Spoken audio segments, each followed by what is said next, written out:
It's almost like you're semi-playing Judd, because you're sort of, obviously, he's playing husband to his Right. wife and to his kids. What's that like, kind of that Well, dynamic? I never looked at it like that, even though I am working with his entire immediate family, playing his role in the family. But I think because I know Judd and Leslie and the girls pretty well, and we've worked together a lot, and have been involved in, like, as he was writing the script, and I knew it was a fictional story.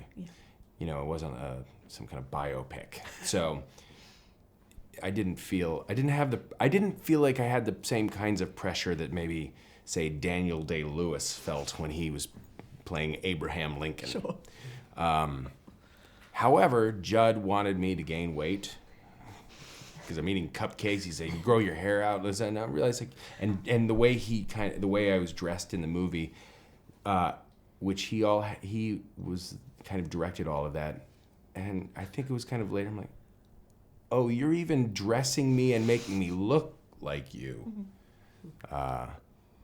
So maybe it was more than you knew at the time. than I realized at the time. Yeah. Well, so I was talking to Paul about the fact that he's essentially, I guess, playing you in the sense that he's playing, with your whole immediate family. What's that dynamic like in directing someone? Well, it's kind of like what it would be like if Leslie was married to Paul instead of me. So it's like a little like me, but it's also how Paul would irritate her. So it becomes this whole other thing. I think I'm probably, more of a people pleaser than Paul. I'm also a little less energetic than Paul, and I have no charisma. And how did it compare to sort of filming Knocked Up, just as a shooting experience? How different was it? Just more work, and then more, which means more fun. And because the experience is really, working with Judd is so fun. He is very collaborative and is open to everyone's ideas, and so it's like a big, it's just a really fun, creative experience. Yeah. Sure. Mm-hmm. Was there ever a discussion about bringing back either Seth Rogen or Catherine's characters to this film? Or? Well, I thought, I thought I'm going to try to make the movie without them, because I wanted the story to be about Pete and Debbie, and I didn't want them to distract from it.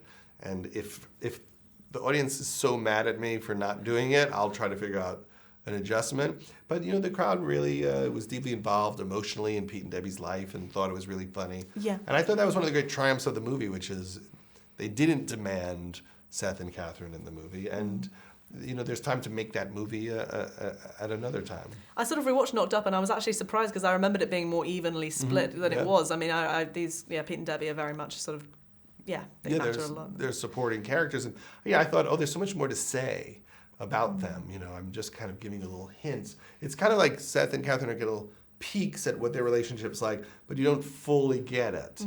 And with this movie, we explain how they live. Yeah. And talking about, the sort of him writing the script, how much of a framework do you have in each scene? Because I know he's very open to improv, and you guys can kind of ad-lib. How does it tend to work in terms of how much going in versus what happens on the day? It's from what the way my experience is that we read the scene the way it's written, and then we kind of loosen it up a little bit, and we stretch it out and have fun with it, and kind of explore, and then we usually wind up kind of pretty close to what's written. So. But that's not, like the Melissa McCarthy scene was a little more improvised. So certain things are more, improvised than others. Sure. Mm-hmm. Yeah, no, it feels very loose and kind of natural. So you can tell you've played around with it. And I thought it was interesting. Talking about Megan Fox and also John Lithgow, they're not people who are maybe known for being funny necessarily. Was that conscious you wanted to cast them because they're both hilarious in the film? Well, Megan Fox we saw on Saturday Night Live, and she was hilarious. And Leslie said we should work with her. People wouldn't expect her to pop up in one of our movies, but she's wickedly funny and a very, very cool person. So, and she has all these interesting fascinations. She's into, astrology and sextrology, and she really is. And so we incorporated all of that into the movie. Yeah, sure.